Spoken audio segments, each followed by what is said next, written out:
La etimología del término diagnóstico se trata de un conocer a través o conocer por medio de. La palabra diagnóstico es utilizada en diferentes circunstancias para hacer referencia a la caracterización de una situación mediante el análisis de algunos síntomas. Este término ha tenido un traspaso desde la medicina hasta las ciencias sociales y las diferentes metodologías de intervención social. Un diagnóstico tiene por objetivo principal identificar la problemática y caracterizarlo, con la finalidad de identificar una solución que tenga mayor impacto. Mientras que el diagnóstico social es un proceso que interpreta y conceptualiza la naturaleza y la magnitud de las necesidades sociales. Es la interpretación y evaluación de la carencia social de la situación personal y social. La elaboración de un diagnóstico social se basa en un estudio o colecta de datos que relacionados permite llegar a una síntesis o interpretación. Un diagnóstico debe de estar abierto a incorporar nuevos datos e información, nuevos ajustes derivados de nuevas relaciones e interdependencias que se establecen a partir de los datos disponibles, de nuevos datos que se van obteniendo. El diagnóstico debe ser una unidad de análisis y síntesis de la situación-problema que sirve de referencia para la elaboración de un programa de acción. Consecuentemente, en el diagnóstico se debe hacer una descripción de los elementos y aspectos integrantes de una realidad que es motivo de estudio. En otras palabras, de lo que se trata es de aplicar simultáneamente dos métodos lógicos, el análisis y la síntesis. De este modo, el diagnóstico es un cuerpo de conocimientos analíticos sintéticos pertenecientes a una realidad concreta y delimitada sobre la que se quieren realizar determinadas acciones, planificadas y con un propósito concreto. Como es conocido, todas las formas o modalidades de intervención social están configuradas por la integración y fusión de diferentes fases o momentos lógicos de una estrategia de acción. La primera fase que se nos presenta es el estudio-investigación, que culmina en un diagnóstico de la situación-problema que sistematiza los datos para su comprensión.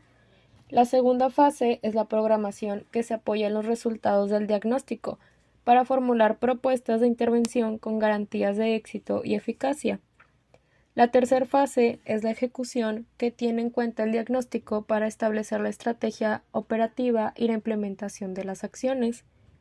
La cuarta fase es la evaluación, que se puede hacer sobre y en diferentes momentos del proceso, entre ellos el diagnóstico, en cuanto expresa una situación inicial que sirve como punto de referencia de la situación objetivo a la que se quiere llegar. Las técnicas cuantitativas nos permiten conocer la opinión de un número indeterminado de personas respecto a sus creencias, valores, hábitos, prioridades y preocupaciones. Por ejemplo, podemos hacer el uso de cuestionarios, que son la herramienta que va a permitir al científico social plantear un conjunto de preguntas para poder recoger esta información estructurada sobre una muestra de personas, así empleando el tratamiento cuantitativo y agregado de estas respuestas para poder describir a la población a la que pertenecen y contrastar estadísticamente las relaciones entre la medida de su interés. Un ejemplo de estos cuestionarios podría ser el cuestionario de miedos para niños creado por Olendik en 1983. Este consta de 80 ítems a los que se le puede responder nada, poco o mucho.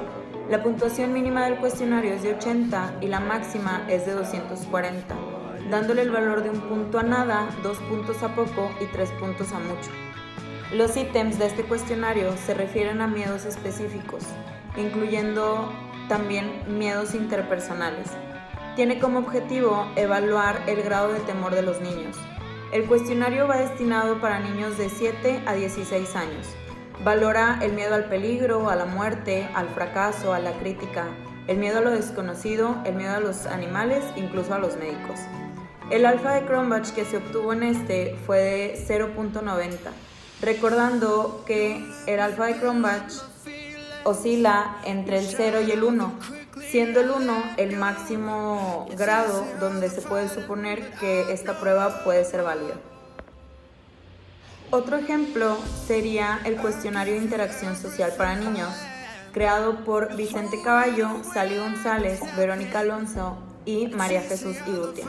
Este consta de 82 ítems que se refieren a situaciones sociales típicas de la niñez. El alfa de Cronbach que se obtuvo aquí fue de 0.96, lo que nos puede indicar una elevada consistencia interna del cuestionario. Se va a aplicar de forma individual a niños de 9 a 12 años y la puntuación mínima del cuestionario es de 82 y la máxima de 246, teniendo la misma puntuación que el pasado. Nada 1 punto, poco 2 puntos y mucho 3 puntos. Por último, de ejemplo, podemos ver el cuestionario de cibervictimización en estudiantes de secundaria, creado por David Álvarez, García Alejandra Dovar y José Carlos Núñez. Esto presenta un alfa de Cronbach de 0.85, si podemos notar, pues es el más bajo. Este informe consta de 26 ítems, en cada uno donde se enuncia una agresión padecida a través del teléfono móvil o del internet. El evaluado va a indicar con qué frecuencia ha sido víctima de estas situaciones en los últimos 3 meses, mediante una escala de respuesta tipo Likert, con 4 alternativas de respuesta: nunca, pocas veces, muchas veces y siempre. Como otro método cuantitativo podemos ver las encuestas. Esta es una técnica cuantitativa que consiste en una investigación realizada sobre una muestra de sujetos, representativa de un colectivo mucho más amplio. Se va a llevar a cabo en el contexto de la vida cotidiana. Se van a utilizar procedimientos estandarizados de interrogación con el fin de conseguir mediciones cuantitativas sobre una gran cantidad de características objetivas y subjetivas de la población. Para realizar una encuesta podemos usar 3 tipos de preguntas. La primera, preguntas descriptivas. Estas se utilizan para poder obtener información sobre una variable o múltiples variables para asociar una cantidad a la variable. Por ejemplo, ¿cuál es la cocina preferida de los mexicanos? La variable va a ser la cocina y los grupos objetivos pues son los mexicanos. Por segundo, pueden usarse preguntas comparativas. Se utilizan para establecer una comparación entre 2 o más grupos sobre la base de una o más variables confiables. Por ejemplo, ¿cuál es la diferencia en las preferencias culinarias entre adultos y niños mexicanos? La variable son las preferencias culinarias y los grupos de comparación serían los adultos y los niños. Y por último, van a ser las preguntas de relaciones. Estas se utilizan para poder comprender la asociación, tendencias y la relación causal entre 2 o más variables. Por ejemplo, ¿cuál es la relación entre los ingresos familiares y la admisión a la universidad en estudiantes chilenos? La variable dependiente va a ser la admisión a la universidad, la variable independiente va a ser el ingreso familiar y, por último, otro método de investigación cuantitativa podrían ser los estudios correlacionales, donde el investigador mide 2 variables, entiende y evalúa la relación estadística entre ellas sin influencia de ninguna otra variable extraña. Para un psicólogo social es muy importante manejar estos estudios, cuando por ejemplo se necesita evaluar algo estudiantil con respecto a los ambientes familiares. Por ejemplo, al realizar un estudio correlacional entre el afecto negativo y el rechazo escolar en la educación primaria. También como estudio correlacional podría ser la observación, donde los psicólogos sociales van al entorno del grupo, a la primaria, a un trabajo, a alguna secundaria, y se quedan a lo lejos sin intervenir o en el salón como un asistente del docente, pero realmente están tomando notas en todo momento. Bueno, hablando de las técnicas cualitativas de investigación social, el punto número 1 nos habla de la investigación documental, que nos dice que se refiere a 3 puntos, que el primero es la información primaria, que viene siendo aquella que recauda el investigador, que esto puede ser por estudios de caso o por entrevistas. Y el punto número 2 es por elaboración secundaria, que alguien más recaudó la información y el investigador empieza a buscar como cosas nuevas que la otra persona no había visto. Y el punto número 3 son los datos secundarios, que esto viene siendo buscando en obras o en algo que ya está publicado anteriormente. El siguiente punto es la observación, que es una de las actividades que más comúnmente hacemos en la vida diaria, pero esto es como más enfocado en un objetivo, se planifica sistemáticamente y también es controlada. Como punto número 3 hablaremos de las técnicas de conversación y narración, que en este punto encontramos la entrevista focalizada, que pues la persona que se le entrevista normalmente ya tiene pues algún conocimiento previo del tema o ya publicó algún artículo y pues se busca saber un poquito más de este, y también que el guión de la entrevista se ha elaborado a partir de un análisis previo. También les quería mencionar que en estas herramientas cualitativas también están las entrevistas abiertas. En otras noticias tenemos varios problemas psicosociales que han estado afectando a nuestra población. Sin embargo, ¿cómo identificarlos o cómo saber qué son? Tenemos un reportaje especial con mi compañera Elena, que nos explicará y nos dará 2 ejemplos de problemas que han estado afectando a la población. De esta manera entenderemos un poco mejor qué es y cómo identificarlos. Vamos con ella.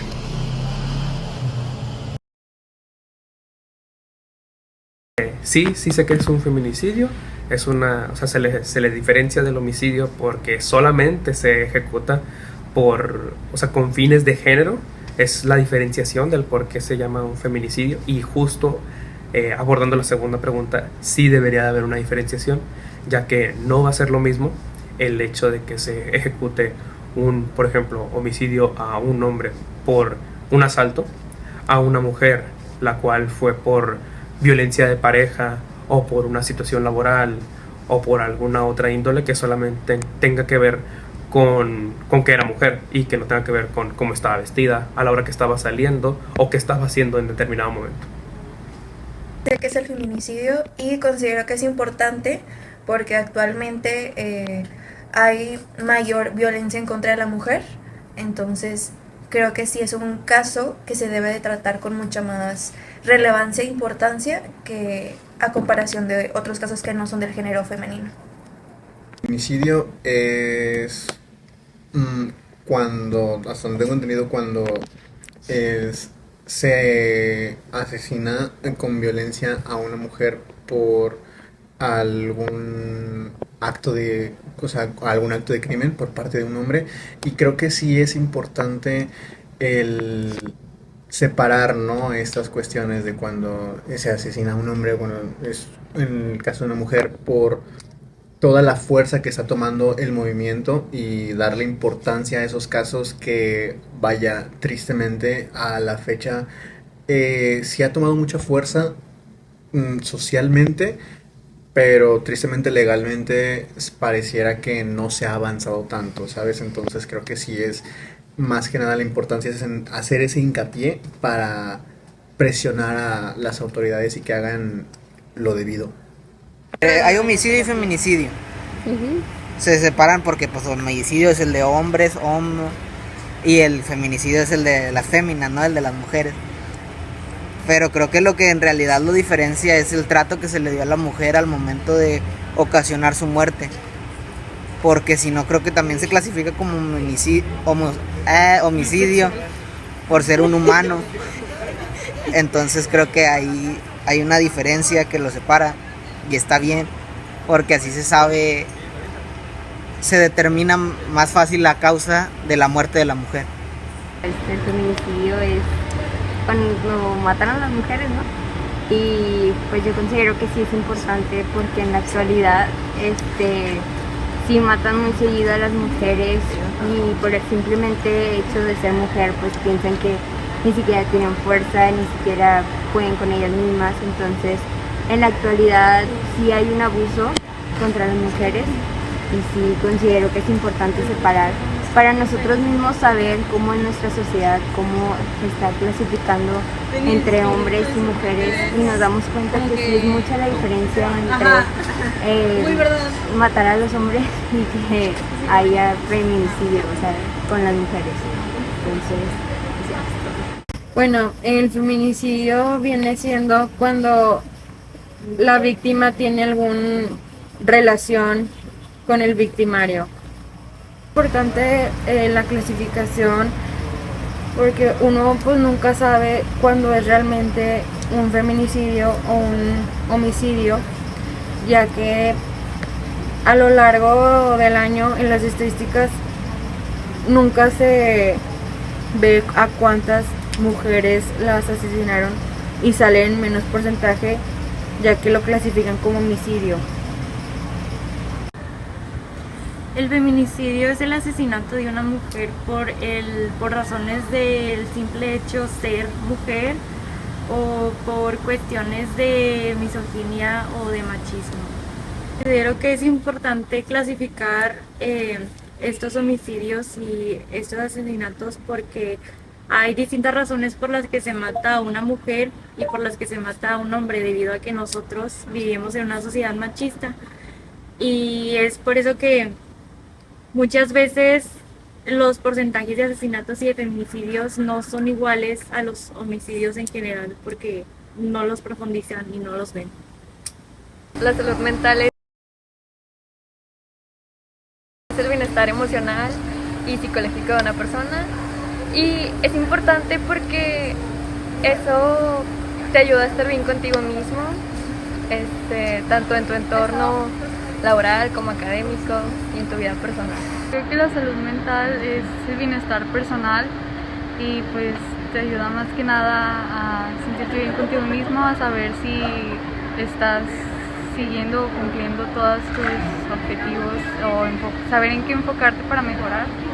Y pues yo creo que es importante igual por eso, para saber en qué aspectos mejorar. La salud mental es el estado de bienestar de un individuo para afrontar las dificultades de la vida. La salud mental es un estado de bienestar emocional, físico y psicológico, y es importante porque pues, lo ocupamos para convivir, para vivir en paz. La salud mental es la que te da paz, la que te permite hacer más cosas en la vida diaria, y es importante porque sin ella no podríamos hacer cualquier cosa, nos veríamos limitados.